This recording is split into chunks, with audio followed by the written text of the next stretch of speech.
মুক্তিযুদ্ধের কথা বলিস, উল্টা পাল্টা করিস না বাপ। বসুন।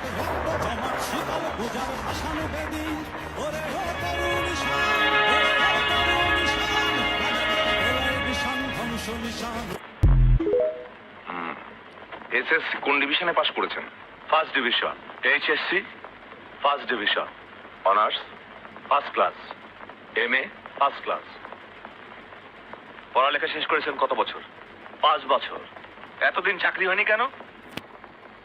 সব জায়গায় আপনাদের মতো অফিসার থাকে, বাবার টাকা নেই, ঘুষ দিতে পারি না তাই। আপনি কি মিন করতে চান আমরা ঘুষ খাই? বাইরে তেমনই বলা বলি হচ্ছিল, যারা 1 লাখ টাকা করে ঘুষ দিতে পেরেছে তাদের নাকি চাকরি আগে হয়ে গেছে। কে বলেছে? বাইরের সবাই। এসব কথা বলার জন্য আপনার কি হতে পারে জানেন? জানি।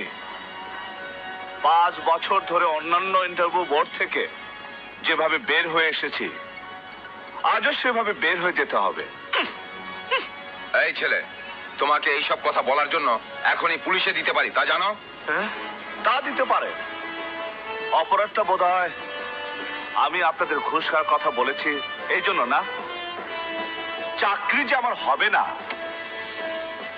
এটা আমি অনেক আগেই জানি। আপনারা যেমন মাল নিয়ে এই জায়গায় বসে আছেন, ভাবছেন বাইরে যারা ইন্টারভিউ দিতে এসেছে তারা কিছুই জানে না, না? তাদেরকে আপনারা সবাই বোকা ভাবেন। আপনাদের ভুল ধারণা, ভুল। এই তোমার লেকচার বন্ধ করো। আরে চুপ করে নিয়ে না। সব কিছু জানার পরেও ওই সব লোকগুলা ইন্টারভিউ দিতে আইতেছে কেন আর যাইতেছে কেন জানেন? জনগণ যেমন জানে যে দলেরই ভোট দিবে, জানেন দেশের কোন উন্নতি হইব না।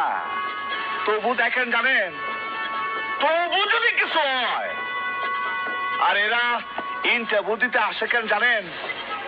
তবু যদি চাকরিটা হয়। আপনারা দেশে 12টা বাজে ফেলেছে, খায় ফেলেছেন সব। আমি ভদ্রলোকের পোড়া বলে সালাম আলাইকুম দিয়ে গেলাম, দেশটা ডুবাই দিচ্ছে।